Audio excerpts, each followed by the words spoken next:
The Arabian Nights Entertainments by Andrew Lang. Chapter 26. The Adventures of Prince Camaralzaman and the Princess Badoura.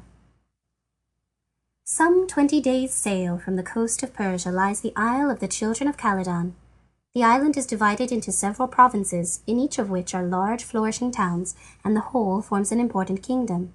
It was governed in former days by a king named Scheherazade, who, with good right, considered himself one of the most powerful, prosperous, and fortunate monarchs on earth. In fact, he had but one grievance, which was that none of his 4 wives had given him an heir. This distressed him so greatly that one day he confided his grief to the Grand Vizier, who, being a wise counsellor, said, "Such matters are indeed beyond human aid. Allah alone can grant your desire, and I should advise you, sire, to send large gifts to those holy men who spend their lives in prayer, and to beg for their intercessions. Who knows whether their petitions may not be answered?" The king took his vizier's advice, and the result of so many prayers for an heir to the throne was that a son was born to him the following year. Scheherazade sent noble gifts as thank offerings to all the mosques and religious houses, and great rejoicings were celebrated in honor of the birth of the little prince, who was so beautiful that he was named Camaralzaman, or Moon of the Century. Prince Camaralzaman was brought up with extreme care by an excellent governor and all the cleverest teachers, and he did such credit to them that when he was grown up a more charming and accomplished young man was not to be found. Whilst he was still a youth, the king, his father, who loved him dearly, had some thoughts of abdicating in his favour. As usual, he talked over his plans with his Grand Vizier, who, though he did not approve the idea, would not state all his objections.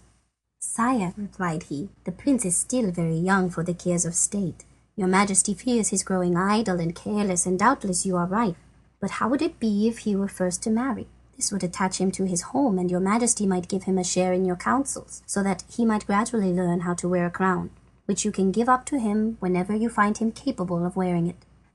The vizier's advice once more struck the king as being good, and he sent for his son, who lost no time in obeying the summons, and, standing respectfully with downcast eyes before the king, asked for his commands. "I have sent for you," said the king, "to say that I wish you to marry.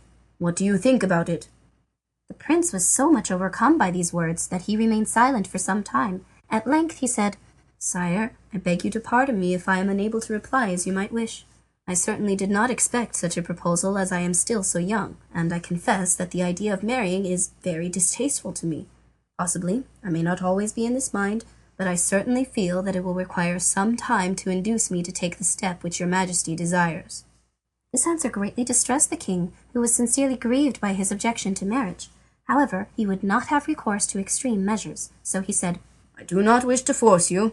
I will give you time to reflect. But remember that such a step is necessary for a prince such as you, who will some day be called to rule over a great kingdom." From this time, Prince Camaralzaman was admitted to the royal council, and the king showed him every mark of favour. At the end of a year, the king took his son aside and said, "Well, my son, have you changed your mind on the subject of marriage, or do you still refuse to obey my wish?" The prince was less surprised, but no less firm than on the former occasion, and begged his father not to press the subject, adding that it was quite useless to urge him any longer. This answer much distressed the king, who again confided his trouble to the vizier. "I have followed your advice," he said, "but Camaralzaman declines to marry, and is more obstinate than ever." "Sire," replied the vizier, "much is gained by patience, and your Majesty might regret any violence. Why not wait another year, and then inform the prince in the midst of the assembled council that the good of the state demands his marriage? He cannot possibly refuse again before so distinguished an assemblage, and in our immediate presence." The sultan ardently desired to see his son married at once, but he yielded to the vizier's arguments and decided to wait. He then visited the prince's mother, and after telling her of his disappointment and of the further respite he had given his son, he added, "I know that Camaralzaman confides more in you than he does in me. Pray speak very seriously to him on this subject, and make him realize that he will most seriously displease me if he remains obstinate, and that he will certainly regret the measures I shall be obliged to take to enforce my will." So the first time the Sultana Fatima saw her son, she told him she heard of his refusal to marry, adding how distressed she felt that he should have vexed his father so much. She asked what reasons he could have for his objections to obey. "Madam," replied the prince, I make no doubt that there are as many good, virtuous, sweet, and amiable women as there are others very much the reverse. Would that all were like you! But what revolts me is the idea of marrying a woman without knowing anything at all about her. My father will ask the hand of the daughter of some neighboring sovereign who will give his consent to our union. Be she fair or frightful, clever or stupid, good or bad, I must marry her, and I am left no choice in the matter. How am I to know that she will not be proud, passionate, contemptuous, and recklessly extravagant, or that her disposition will in any way suit mine? But my son, urged Fatima, you surely do not wish to be the last of a race which has reigned so long and so gloriously over this kingdom? Madam, said the prince, I have no wish to survive the king, my father, but should I do so, I will try to reign in such a manner as to be considered worthy of my predecessors. These and similar conversations proved to the Sultan how useless it was to urge with his son, and the year elapsed without bringing any change in the prince's ideas. At length the day came when the Sultan summoned him before the council, and there informed him that not only his own wishes but the good of the empire demanded his marriage, and desired him to give his answer before the assembled ministers.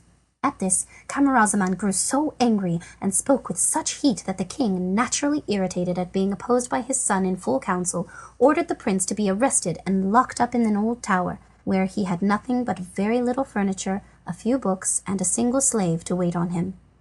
Camaralzaman, pleased to be free to enjoy his books, showed himself very indifferent to his sentence. When night came, he washed himself, performed his devotions, and having read some pages of the Koran, lay down on a couch, without putting out the light near him, and was soon asleep. Now there was a deep well in the tower in which Prince Camaralzaman was imprisoned, and this well was a favourite resort of the fairy Miamun, daughter of Damriat, chief of a legion of Jinni. Toward midnight, Miamun floated lightly up from the well, intending, according to her usual habit, to roam about the upper world as curiosity or accident might prompt. The light in the prince's room surprised her, and without disturbing a slave who slept across the threshold, she entered the room, and approaching the bed was still more astonished to find it occupied. The prince lay with his face half hidden by the coverlet. Miamun lifted it a little, and beheld the most beautiful youth she had ever seen. What a marvel of beauty he must be when his eyes are open, she thought. What can he have done to deserve to be treated like this? She could not weary gazing at Camaralzaman, but at length, having softly kissed his brow and each cheek, she replaced the coverlet and resumed her flight through the air. As she entered the middle region, she heard the sound of great wings coming toward her, and shortly met one of the race of bad Jinni. This genie, whose name was Danhash, recognized Miamun with terror, for he knew the supremacy which her goddess gave over him. He would gladly have avoided her altogether, but they were so near that he must either be prepared to fight or yield to her. So he at once addressed her in a conciliatory tone. Good Miamun, swear to me by Allah to do me no harm, and on my side I will promise not to injure you. Accursed genie, replied Miamun, what harm can you do me? But I will grant your power and give you the promise you ask. And now, tell me what you have seen and done tonight. Fair lady, said Danhash, you meet me at the right moment to hear something really interesting. I must tell you that I come from the farthest end of China, which is one of the largest and most powerful kingdoms in the world. The present king has one only daughter, who is so perfectly lovely that neither you nor I nor any other creature could find adequate terms in which to describe her marvelous charms. You must therefore picture to yourself the most perfect features, joined to a brilliant and delicate complexion and an enchanting expression, and even then imagination will fall short of the reality. The king, her father, has carefully shielded this treasure from the vulgar gaze, and has taken every precaution to keep her from the sight of everyone except the happy mortal he may choose to be her husband. But in order to give her variety in her confinement, he has built her 7 palaces such as never been seen before. The first palace is entirely composed of rock crystal, the second of bronze, the third of fine steel, the fourth of another more precious species of bronze, the fifth of touchstone, and the sixth of silver, and the seventh of solid gold. They are all most sumptuously furnished, whilst the gardens surrounding them are laid out with exquisite taste. In fact, neither trouble nor cost has been spared to make this retreat agreeable to the princess. The report of her wonderful beauty has spread far and wide, and many powerful kings have sent embassies to ask her hand in marriage. The king has always received these embassies graciously, but says that he will never oblige the princess to marry against her will, and she regularly declines each fresh proposal. The envoys have had to leave as disappointed in the result of their missions as they were gratified in their magnificent receptions. Sire, said the princess to her father, you wish me to marry, and I know you desire to please me, for which I am very grateful. But indeed, I have no inclination to change my state, for where could I find so happy a life amid so many beautiful and delightful surroundings? I feel that I could never be as happy with any husband as I am here, and I beg you not to press one on me. At last, an embassy came from a king so rich and powerful that the king of China felt constrained to urge this suit on his daughter. He told her how important such an alliance would be, and pressed her to consent. In fact, he pressed her so persistingly that the princess at length lost her temper and quite forgot the respect due to her father. Sire, cried she angrily, do not speak further of this or any other marriage, or I will plunge this dagger into my breast and so escape from all these impunities. The king of China was extremely indignant with his daughter and replied, You have lost your senses and must be treated accordingly. So he had her shut in one set of rooms in one of her palaces, and only allowed her 10 old women, of whom her nurse was the head, to wait on her and keep her company. He next sent letters to all the kings who had sued for the princess's hand, begging they would think of her no longer, as she was quite insane, and he desired his various envoys to make it known that anyone who could cure her should have her to wife. Fair Miamun, continued Danhasch, this is the present state of affairs. I never pass a day without going to gaze on this incomparable beauty, and I am sure that if you would only accompany me, you would think the sight well worth the trouble, and own that you never saw such loveliness before. The fairy only answered with a peal of laughter, and when at length she had control of her voice, she cried, Oh, come, you are making game of me, and I thought you had something really interesting to tell me, instead of raving about some unknown damsel. What would you say if you could see the prince that I have just been looking at, and whose beauty is really transcendent? That is something worth talking about. You would certainly quite lose your head. Charming Miamun, asked Danhasch, may I inquire who and what is the prince of whom you speak? No, replied Miamun, that he is in much the same case as your princess. The king, his father, wanted to force him to marry, and on the prince's refusal to obey, he has been imprisoned in an old tower where I have just seen him. I don't like to contradict a lady, said Danhasch, but you must really permit me to doubt any mortal being as beautiful as my princess. Hold your tongue, cried Miamun. I repeat, that is impossible. Well, I do not wish to seem obstinate, replied Danhasch. The best plan to test the truth of what I say will be for you to let me take you to see the princess for yourself. There is no need for that, retorted Miamun. We can satisfy ourselves in another way. Bring your princess here and lay her down beside my prince. We can then compare them at leisure and decide which is in the right.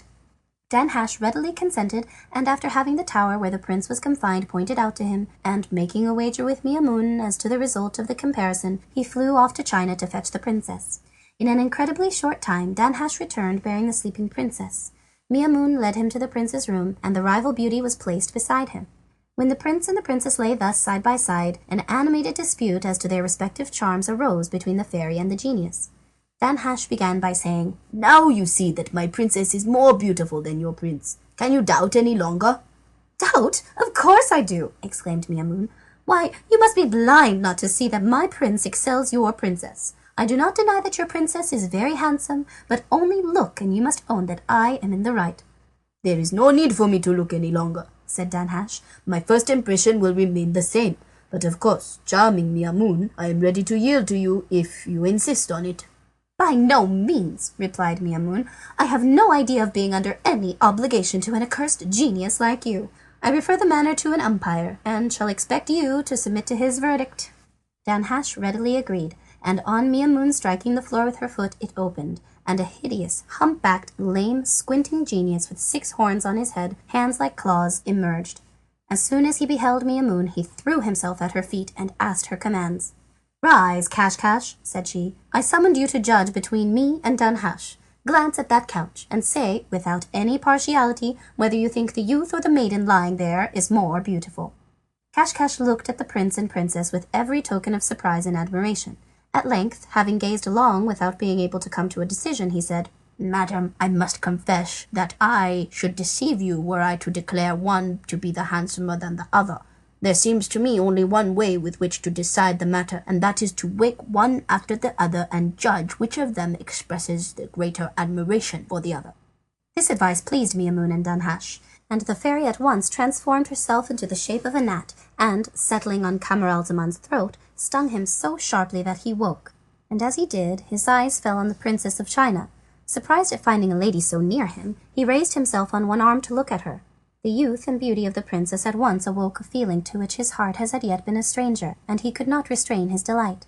"What loveliness! What charms! Oh, my heart, my soul!" he exclaimed, as he kissed her forehead, her eyes and mouth in a way which would certainly have roused her had not the genie's enchantments kept her asleep.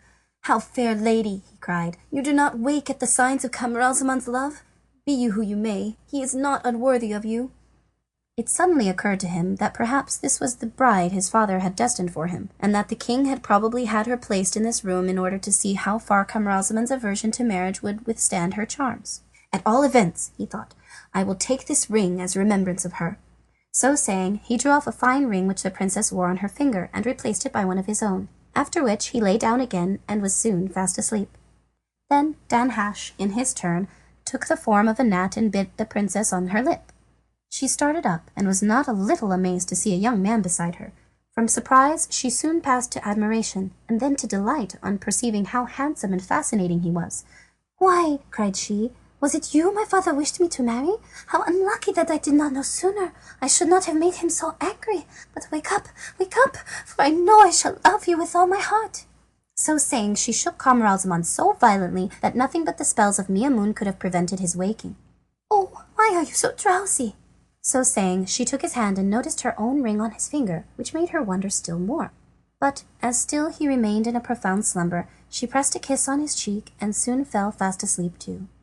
Then Maimoune, turning to the genie, said, "Well, are you satisfied that my prince surpasses your princess? Another time, pray, believe me when I assert anything." Then, turning to Caschcasch, "My thanks to you, and now do you and Danhasch bear the princess back to her own home." The two genii hastened to obey, and Maimoune returned to her well. On waking next morning, the first thing Prince Camaralzaman did was to look around for the lovely lady he had seen at night, and next to question the slave who waited on him about her. But the slave persisted so strongly that he knew nothing of any lady, and still less of how she got into the tower, that the prince lost all patience, and after giving him a good beating, tied a rope round him and ducked him in the well till the unfortunate man cried out that he would tell everything. Then the prince drew him up all dripping wet, but the slave begged to change his clothes first, and as soon as the prince consented, hurried off just as he was to the palace. Here he found the king talking to the Grand Vizier of all the anxiety his son had caused him. The slave was admitted at once, and cried, "Alas, sire, I bring sad news to your majesty. There can be no doubt that the prince has completely lost his senses. He declares that he saw a lady sleeping on his couch last night, and the state you see me in proves how violent contradiction makes him." Then he gave a minute account of all the prince had said and done. The king, much moved, begged the vizier to examine into this new misfortune, and the latter at once went to the tower, where he found the prince quietly reading a book. After the first exchange of greetings, the vizier said, "I feel very angry with your slave for alarming his majesty about the news he brought him." "What news?" asked the prince. "Ah," replied the vizier, "something very absurd, I feel sure, seeing how I find you." "Most likely," said the prince. "But now that you are here, I am glad of the opportunity to ask you where is the lady who slept in this room last night?" The Grand Vizier felt beside himself at this question. "Prince," he exclaimed, "how would it be possible for any man, much less a woman, to enter this room at night without walking over your slave on the threshold? Pray consider the matter, and you will realize that you have been deeply impressed by some dream." But the prince angrily insisted on knowing who and where the lady was, and was not to be persuaded by all the vizier's protestations to the contrary that the plot had not been one of his making. At last, losing patience, he seized the vizier by the beard and loaded him with blows. "Stop, prince!" cried the unhappy vizier. "Stay and hear what I have to say." But the prince, whose arm was getting tired, paused. "I confess, prince," said the vizier, "that there is some foundation for what you say, but you well know that a minister has to carry out his master's orders. Allow me to go and take the king any message you may choose to send." Very well, said the prince. Then go and tell him that I consent to marry the lady whom he sent me or brought here last night. Be quick and bring me back his answer. The vizier bowed to the ground and hastened to leave the room. Well, asked the king as soon as he appeared, and how did you find my son? Alas, sire, was the reply, the slave's report is only too true.